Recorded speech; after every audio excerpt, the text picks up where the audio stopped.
There's a fundamental problem with our medical exam system. NEET का भैया paper available है Telegram. किसी को ट्रस्ट हो ही नहीं रहा कि ये पेपर लीक नहीं होगा। हमें तो लग रहा है ये भी हो जाएगा।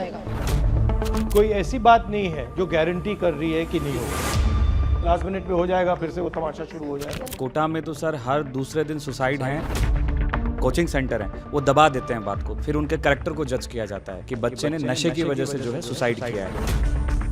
3 घंटे तक हमारी चेकिंग होती है, 2 घंटे बायोमेट्रिक में लेते हैं वो लोग, उसके बाद भी हमारी चेकिंग कर रहे हो। एक बार सिस्टम की तो कर लो। It is the government's responsibility to educate people. It is the government's responsibility to give people health care. That's my view. That's not the current government's view. Why don't they do it 5 times a year? At least that way, paper gets leaked, you stop it, but everybody doesn't get destroyed. You'll basically end up missing 1 year. So how are you feeling? What's the plan now? Sir main issue तो अब ये आ रहा है कि actually universities के exams चल रहे हैं, बाकी सारी एडमिशन्स ओपन है अभी, बट हमारा अब एग्ज़ाम आगे पोस्टपोन कर दिया गया है, तो we will not able to give university exams and travel cities. Oh, so you'll now miss the whole thing. Miss the whole thing, and if we give the exam on 21st of June, then batches of universities will start, colleges will start by then. So you'll basically end up missing 1 year. Missing 1 year, we have to take another draw for it if we are not selected. Sir मैंने 12th के बाद first attempt दिया था, but उस time पे भी paper बहुत hard आया था और बिल्कुल नॉर्मलाइजेशन नहीं था। बट अब मेरा ट्रस्ट ही नहीं है बिल्कुल कंडक्टिंग बॉडी पे कि मैं दोबारा एग्ज़ाम दूँ। तो अब कैसे मेरे को ट्रस्ट दिलाओगे कि मेरे को वापस अपने सपने देखने चाहिए? कंडक्टिंग बॉडी है वो खुद ऐसे अपना एक्सेप्ट तो नहीं कर रही है डायरेक्टली कि उन्होंने पेपर लीक करवाया। बट सर लीक हुआ कैसे एग्जैक्टली? सर एग्जैक्टली तो कंडक्टिंग बॉडी के थ्रू ही कोई मेंबर था, उसके थ्रू पेपर गया, फिर वो इंडिया में पुणे के थ्रू जैसा हमें पता चला है वो शिखर में पहुंचा। वहाँ पर वो बहुत इजीली वेरी चीप कॉस्ट पे सर 20,000 सिर्फ 20,000 में वो पेपर बच्चों को बेचा गया। उसके बाद वहाँ से बहुत ज़्यादा और ये कैसे व्हाट्सएप से व्हाट्सएप ग्रुप से हाँ ऑनलाइन। और सर जैसे रीनीट का पेपर भी लीक हो रहा है, वो ऑलरेडी न्यूज़ बन गया, तो उनका कोई ट्रस्ट ही नहीं। बोले रीनीट का भैया पेपर अवेलेबल है टेलीग्राम। सर जब सिस्टम पे इतना सारा फैसिलिटी है, वो सब अपने आप ट्रैक कर सकता है पेपर किधर से कहाँ कैसे लीक हो रहा है। एक नॉर्मल स्टूडेंट पेपर को ट्रेस कर पा रहा है कि वो कहाँ लीक होगा, कैसे मिलेगा, तो सिस्टम क्यों नहीं कर पा रहा है कि हम कैसे पता लगा पाएँ कि किसके थ्रू पेपर लीक हुआ, कैसे हुआ? ट्रस्ट ही ब्रेक हो गया सर। ट्रस्ट ब्रेक हो गया। पूरी लाइफ हमारी डिपेंड करती है उस पर कि हम एक डॉक्टर बन सकते हैं या नहीं बनेंगे, और ये ट्रस्ट ही हमारा ब्रेक हो गया। ना हमारे अंदर से स्ट्रेंथ है हमारे अंदर कि हम दोबारा मेंटली दोबारा प्रिपेयर करें, और ये 1 साल फिर से हम ड्रॉप लेंगे ही, क्योंकि अगर हम नहीं हुए सेलेक्ट तो हमारे पास कुछ नहीं रहेगा। हम हर साइड से हम लेस है, कुछ कर ही नहीं सकते। हम ट्रस्ट ब्रेक हो गया, किसी को ट्रस्ट हो ही नहीं रहा कि ये पेपर लीक नहीं होगा। हमें तो लग रहा है ये भी हो जाएगा। कोई ऐसी बात नहीं है जो गारंटी कर रही है कि नहीं होगा। तो आपको मालूम नहीं होगा या नहीं होगा, लास्ट मिनट पे हो जाएगा, फिर से वो तमाशा शुरू हो जाएगा। लास्ट ईयर भी हुआ था, तब इन्होंने सेलेक्टेड जो सेंटर्स थे उन बच्चों का री करा दिया था। इस साल इन्होंने बिल्कुल ही सबका ही पेपर री कर दिया है। तो पास 2 साल से ऐसे चल रहा है, तो हम क्या गारंटी ले कि अगले साल भी नहीं होगा? हमारे लिए तो वो पूरा 1 साल ऐसे जाता ना, मतलब एज अ स्टूडेंट हम तो अपने आप को पूरा आइसोलेट कर लेते हैं ना, एक एग्ज़ाम के लिए हर चीज़ से कट ऑफ कर देते हैं। फैमिली इवेंट्स पे इवन हम लोग कहीं पे भी नहीं जाते, बस एक पेपर देने के लिए कि हमें एग्ज़ाम क्लियर करना है। वो ही जब अगर ऐसे बिक रहा है 25-25 हज़ार में, 20-20 हज़ार में, तो वो तो कोई वैल्यू नहीं है वो। एंड ये भी तो सर कोई छोटा मोटा एग्ज़ाम तो है नहीं। हम डॉक्टर्स बनेंगे, खुद भी सोचो, हम किसी हॉस्पिटल के डॉक्टर के जाते हैं, हम क्या सोच के जाएँ कि ये तो पेपर लीक वाला है, कैसे जाएंगे? अभी जयपुर ग्रामीण में एक फैमिली पकड़ी गई जिसमें पीछे 3 सिलेक्शन थे, पर इस बार वो पकड़े गए। उसके पिताजी ने पेपर खरीदा, उससे पहले 3 बच्चों का वो सिलेक्शन हो चुका था। अगर इस बार पेपर कंडक्ट सही से हो जाता या पेपर लीक नहीं होता तो वो तो डॉक्टर बन के घूम रहे होते। तो ये बड़ा इनका ये है।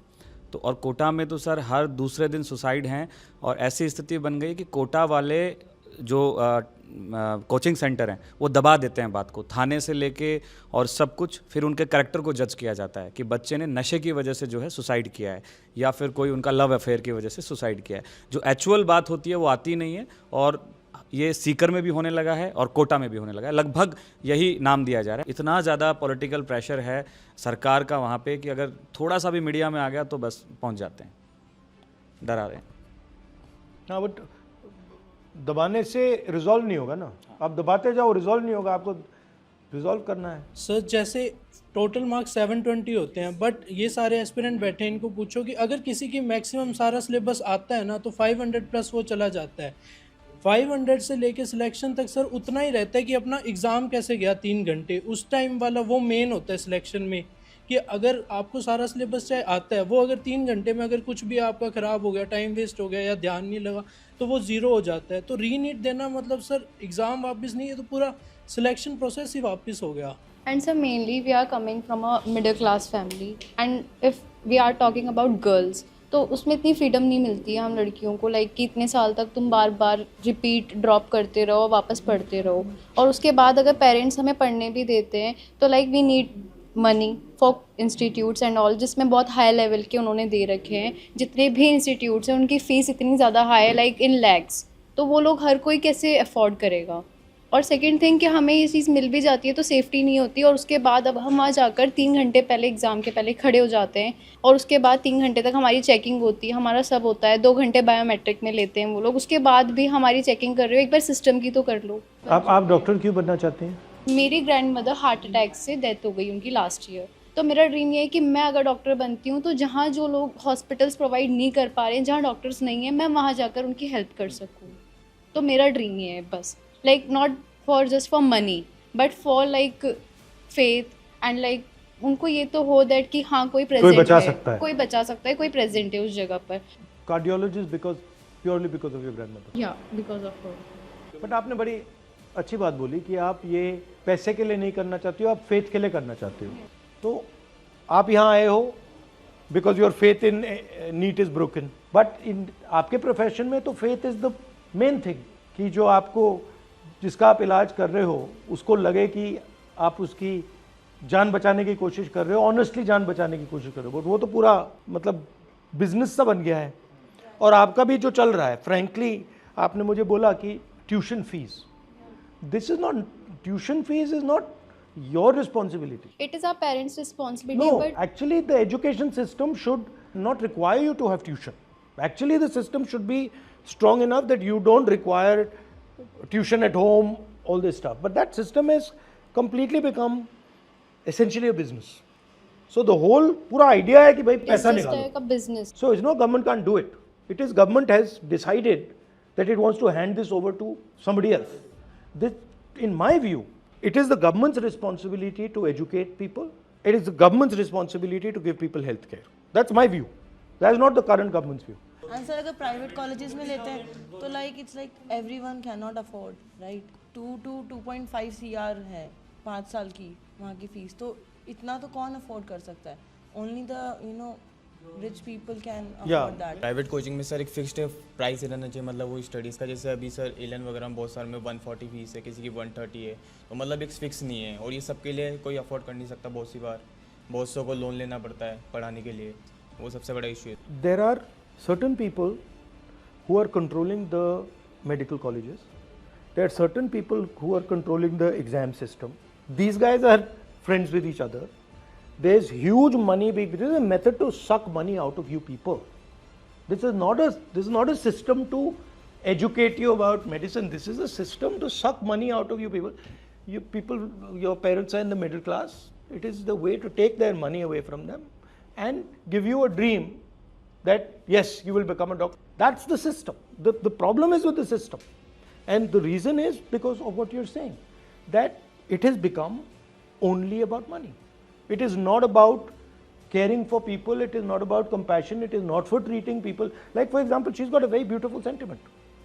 She's saying, and many of you are feeling this, that I don't want to do this just for money. I want to do it because my grandmother died. I don't want other people to suffer. But this sentiment is completely being crushed.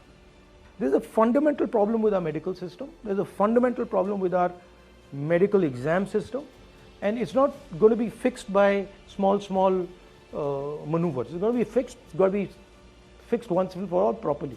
और ये जो exam है इसको एक ही दिन पे क्यों करते हैं? Why don't they do it 5 times a year or 7 times a year? At least that way, paper gets leaked, you stop it, but everybody doesn't get destroyed. Sir 2 बार भी होगा तब भी काम चल जाएगा। जेई होता है, जैसे जेई 2 बार होता है, 6 मंथ के स्पैन में होता है। नीट भी अगर 2 बार हो तो भी चल जाएगा, पर होता ही एक बार है तो वो तो पूरा एक ईयर एक तरीके से खराब ही हो जाता है पूरा। पूरा सेंट्रलाइज कर दिया और फिर एक दिन पे कर रहे हैं, तो अगर डैमेज होगा तो सब मरेंगे।